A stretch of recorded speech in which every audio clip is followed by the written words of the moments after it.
Hi guys, good day to everyone and welcome to Exam Guruji in partnership with Unacademy. সবাইকে কালী পুজোর অনেক অনেক শুভেচ্ছা, অনেক ভালো করে কাটিও, অনেক সেফ ভাবে কাটিও। বাজির থেকে চেষ্টা করো দূরে থাকার, কিন্তু যদিও করে থাকো তাহলে অবশ্যই সাবধানে করো।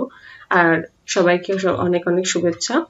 আর পড়াশোনাটা আমি জানি এখন মোটেই মন বসবে না, বাট এই সকালের এই ভিডিওটি দেখে নিলে ইচ্ছা হবে না, বাকি টাইম যত ইচ্ছা মজা করো, ঠিক আছে? আর আমরা আজকেও নর্মাল ডে এর মতনই কারেন্ট অ্যাফেয়ার্স এর এমসিকিউস নিয়েছি, যার সঙ্গে থাকবে ইনফরমেশন। তাই জন্য পুরো ভিডিওটি দেখো, কারণ এর মাঝখানে অনেক ইনফরমেশন থাকে যেগুলো হয়তো নোট করা থাকবে না পিডিএফ এর মধ্যে, বাট আমি এক্সট্রা ইনফরমেশন দেবো, সেগুলো মনে থাকবে শুনলে অ্যাটলিস্ট বারবার। তো ভিডিওটি আমি শুরু করছি। আর যদি ভালো লাগে ভিডিওগুলো তাহলে অবশ্যই লাইক করে দিও, বন্ধুদের সাথে শেয়ার করে দিও, আর এই চ্যানেলে নতুন হলে অবশ্যই সাবস্ক্রাইব করে দিও।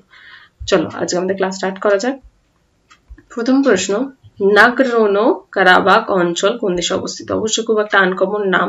তো এটা আমরা দেখে নিই কোন দেশে অবস্থিত। উত্তর হচ্ছে আজারবাইজান।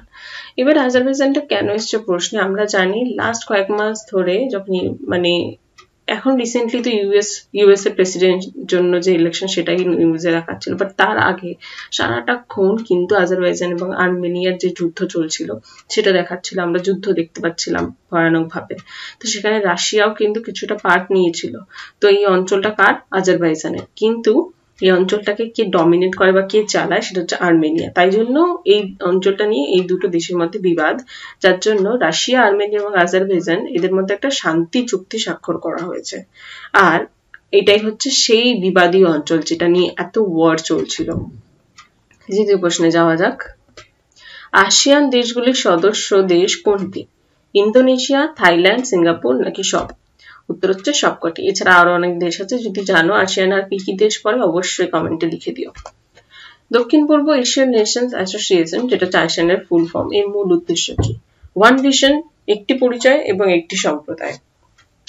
8ই অগস্ট আসিয়ান দিবস হিসেবে পালন করা হয় এবং আসিয়ানের সচিবালয় সেটা হচ্ছে হেডকোয়ার্টার যেটাকে বলা হয় সেটা হচ্ছে জাকার্তা, ইন্দোনেশিয়াতে। ঠিক আছে।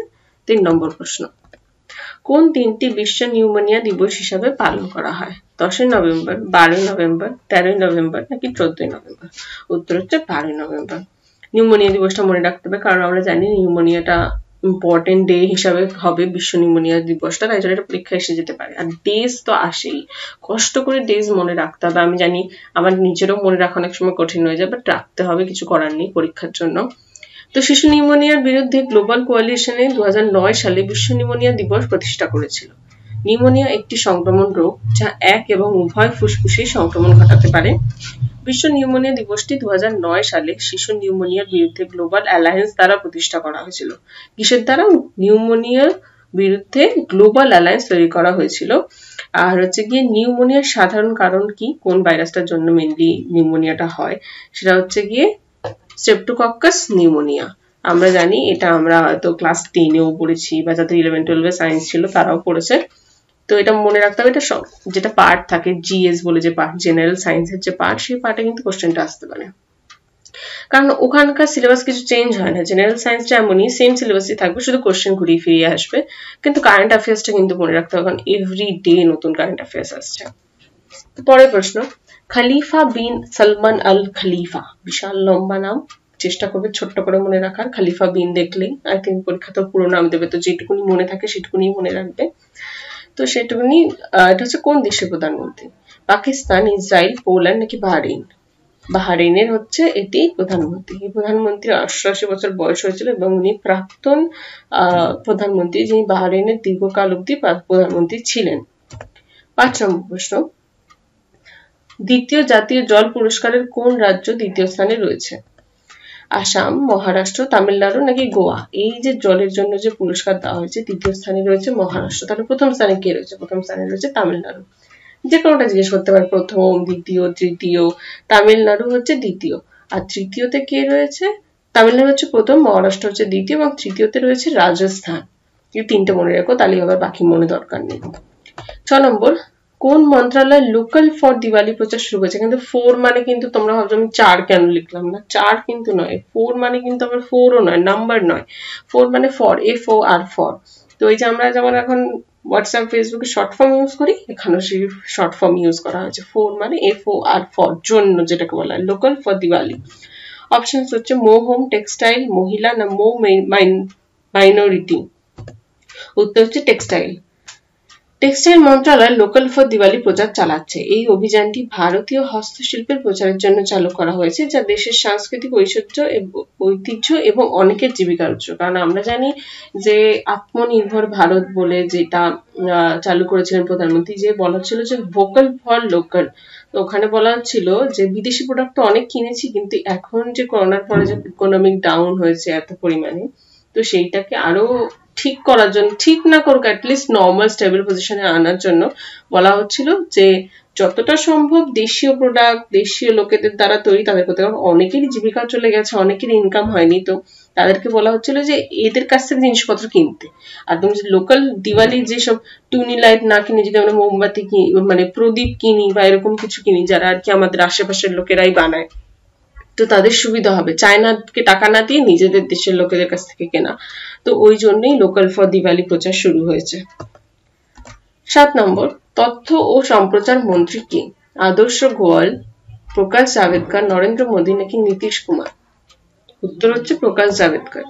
নেটফ্লিক্স, অ্যামাজন প্রাইম এবং অন্যান্য হিসাবে ওটিটি প্ল্যাটফর্মের সমস্ত সামগ্রী এবং ডিজিটাল নিউজ সাইটগুলি এখন থেকে তথ্য ও সম্প্রচার মন্ত্রকের আওতায় আসবে। আগে ছিল না, এখন এগুলো আওতায় আনা হচ্ছে। আর এখানে কে কে অ্যামাজন আর নেটফ্লিক্স এর ফ্যান আছে? এখানে অনেকেই আছে যারা হয়তো পড়ছে, আমি জানি তোমরা অনেকে পড়ছো, বাট অনেকেই পড়া তো হচ্ছে, এই সঙ্গে নেটফ্লিক্স অ্যামাজন তো সারাদিন চলছে। এটা হয়, আমারও হতো একটাই না। 8 নম্বর প্রশ্ন, কোন দিনটি জাতীয় শিক্ষা দিবস হিসাবে পালিত হয়? 11ই নভেম্বর, 12ই নভেম্বর, 13ই নভেম্বর নাকি 14ই নভেম্বর? উত্তর হচ্ছে 11ই নভেম্বর। এবারে তোমাদের দেখিয়ে মনে পড়ে যাওয়া উচিত, কারণ এনাকে কেউ নেই যে চেনে না। আব্দুল কালাম, তিনি মৌলানা আব্দুল কালাম আজাদের জন্মদিন 11ই নভেম্বরে, আর ওনার জন্মবার্ষিকী উপলক্ষে কিন্তু শিক্ষা দিবসটা পালন করা হয়। আর এটি কেন্দ্রীয় শিক্ষামন্ত্রী আইআইটি বোম্বে আয়োজিত জাতীয় শিক্ষা দিবসের কর্মসূচির কার্যত উদ্বোধন করেছিলেন। আর একটা জিনিস বলো, ইউথ ডে, ইউথ ডে কোন দিন পালন করা? ওটাও কিন্তু খুব ফেমাস একটা লোকের দ্বারা মানে তার জন্মদিনের দিন ইউথ ডেটাকে পালন করা হয়। 9 নম্বর, অঙ্গনওয়াড়ি ডায়েটে কোন রাজ্য মাছকে পুষ্টিকর হিসাবে যুক্ত করেছেন? ডায়েটের মধ্যে পুষ্টিকর হিসেবে মাছকে জয়েন করেছে বা মাছ জাতীয় পদার্থ। তেলেঙ্গানা, কেরল, ওড়িশা নাকি বিহার? উত্তর হচ্ছে ওড়িশা। ওড়িশা সরকার মঙ্গলবার পুষ্টি পরিপূরক কর্মসূচিতে মাছ ও মাছ ভিত্তিক পণ্য বাজারে আনে। শিশুরা 3 থেকে 6 বছরের মধ্যে যারা রয়েছে, গর্ভবতী মহিলা, নার্সিং এর মহিলা এবং কিশোরী মেয়েরা 50টি অঙ্গনওয়াড়ি কেন্দ্রে এই ডায়েট চার্টটি, নতুন যে ডায়েট চার্ট সেটা অ্যাড করা হবে, যেখানে মাছ অ্যাড করা হচ্ছে। আর এটা ময়ূরভঞ্জ জেলাতে করা হচ্ছে। 10 নম্বর, আমুর ফ্যালকনস সুরক্ষার জন্য কোন রাজ্য বিধি আদেশ করেছে? মহারাষ্ট্র, গুজরাট, নাগাল্যান্ড নাকি মণিপুর? এটা একটা নতুন বলা যাবে না, এটা 1972 সালের একটি আইন, যেটা এখন লাগু করা হচ্ছে। সবসময় তো সব আইনের প্রয়োজন পড়ে না, বা সব কিছু আর্টিকেলস এর ইম্পর্টেন্সও থাকে না সবসময়, কিন্তু যখন দরকার হয় তখন লাগু করা হয়। তো এখানে বলা আছে আদেশ লঙ্ঘনকারী ব্যক্তিদের মণিপুর বন্যজীবন আইন সুরক্ষা আইন দ্বারা এই শাস্তিটা দেওয়া বা দায়বদ্ধ।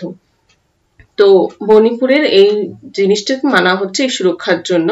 আর আমরা জানি নাগাল্যান্ডে কিন্তু 6 মাসের জন্য, যেটাকে সেন্ট্রাল আর্মি ফোর্স থেকে যে গার্ড বাড়ি দেওয়া হয়, ওটা কিন্তু নাগাল্যান্ডে করা যাচ্ছে। সব জায়গাতে আর কি, যেসব রাজ্যে খুব খুব ঝামেলা বা কোনো প্রবলেমস হয় অনেক রকম ভাবে, যেমন জম্মু কাশ্মীরে কিন্তু একটা টাইমে সব সময় আর্মির গার্ড থাকতো, পুরো এলাকা আর্মি দ্বারা নিয়ন্ত্রিত হতো। সেরকমই কিন্তু নাগাল্যান্ডেও করা হচ্ছে। নাগাল্যান্ডেও ওরকম আর্মি শাসন আরো 6 মাসের জন্য রাখা হয়েছে।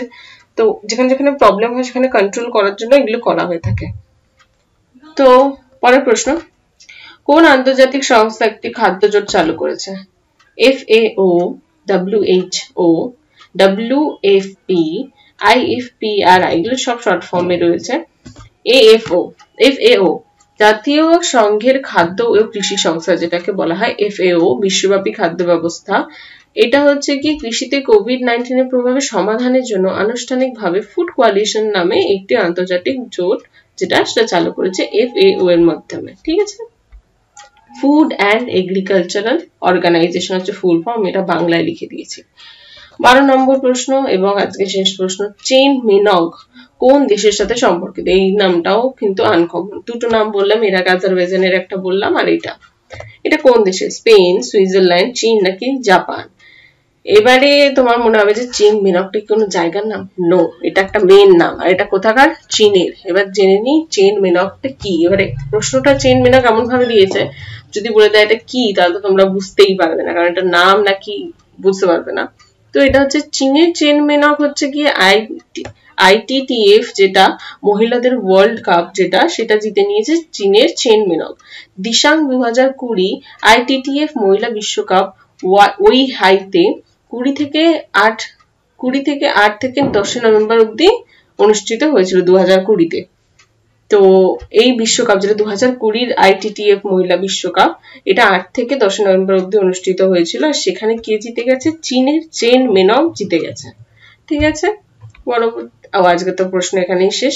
থ্যাংক ইউ সো মাচ, সবাই খুব ভালো থাকবে, খুব ভালো করে মজা করবে, সাবধানে মজা করবে। আর ভিডিওটি ভালো লাগলে অবশ্যই লাইক করে দিও, এবং যদি পিডিএফ দরকার হয় পিডিএফটা ওয়েবসাইটে চলে যাবে বা টেলিগ্রামে চলে যাবে। অনেকের বুঝতে অসুবিধা হচ্ছে যে পিডিএফ কোথা থেকে পাবে, তো যখন তোমরা ডিটেলসে যাবে নিচে সেখানেই লেখা থাকবে যে কোথা থেকে পেয়ে যাবে, আর ওখানে ওয়েবসাইটও দেওয়া থাকবে, ওখান থেকে নিয়ে নিও, এবং ভালো লাগলে লাইক করে দিও, শেয়ার করে দিও এবং সাবস্ক্রাইব করে দিও। Thank you so much, bye. কেন আনএকাডেমিতে জয়েন হওয়া উচিত? তোমরা তোমাদের পছন্দ মতন এডুকেটর পাবে, তোমাদের পছন্দ মতন batches, WB TET, WBPSC, WBP, WBPSI, WBCS ইত্যাদি। আগেকার ক্লাস এরকম হতো, এখনকার ক্লাস পুরো এরকম হচ্ছে ডিজিটালভাবে। এখানে ওয়ার্ল্ড ক্লাস টেকনোলজি ইউজ করা হচ্ছে, এছাড়াও পড়ানো হচ্ছে পোল্ট এবং চ্যাট সেকশনের মাধ্যমে। এছাড়াও তোমাদের জন্য রয়েছে quiz, doubt clearing class, test series, dual educator classes ইত্যাদি। টেকনোলজি এইভাবে ইউজ করা হচ্ছে, দেখো স্ক্রিনে দেখা যাচ্ছে। এছাড়াও এখানে পোল, চ্যাট অপশন, সেলফ অ্যানালাইসিসের মাধ্যমে পড়ানো হয়। তোমরা পোলসের মাধ্যমে দেখতে পারবা তোমরা ফার্স্ট হলে না সেকেন্ড হলে না থার্ড হলে। এছাড়া ডুয়াল এডুকেটর ক্লাসের সুবিধা পাবে। এখানে যে সাবজেক্টগুলো অফার করা হচ্ছে সেগুলি হলো quantitative aptitude, reasoning, physics, chemistry, biology, history, geography, polity, English, Bengali, current affairs, economics. এছাড়া যে অপশনাল সাবজেক্টগুলো অফার করা হচ্ছে সেগুলো হলো অ্যানথ্রোপোলজি, সোসিওলজি, সাইকোলজি এবং হিস্ট্রি। এছাড়াও অপশনাল সাবজেক্টগুলো অফার করা হচ্ছে political science, physics, chemistry, geography. তোমরা ততক্ষণ হলো আনএকাডেমিতে ভর্তি হতে থাকো, সাবস্ক্রিপশন নিতে থাকো তোমাদের চাকরি পাওয়ার জন্য। এখানে যে ক্লাসগুলি হচ্ছে সেগুলি হলো WBCS, WB TET, WBPSC clerkship, WBP, WBPSI, PSC miscellaneous, আরও অনেক কিছু। এখানে কোর্স প্ল্যান হলো আছে 1 মান্থ, 3 মান্থ, 6 মান্থ, 12 মান্থ এবং 24 মান্থ। এখানে স্ক্রিনে কোর্স ফি দেওয়া আছে, যে কোর্স ফিগুলো আছে তোমরা যদি ইজি লাইভ কুপন কোডটি ইউজ করো তাহলে তোমরা 10% ফ্ল্যাট ডিসকাউন্ট পাবে। এছাড়াও তোমরা এইচডিএফসির এটিএম বা ডেবিট কার্ড ইউজ করলে তোমরা মাসে মাসে পেমেন্ট করতে পারবে। সুতরাং তোমরা আনএকাডেমিতে সাবস্ক্রাইব করো। ধন্যবাদ।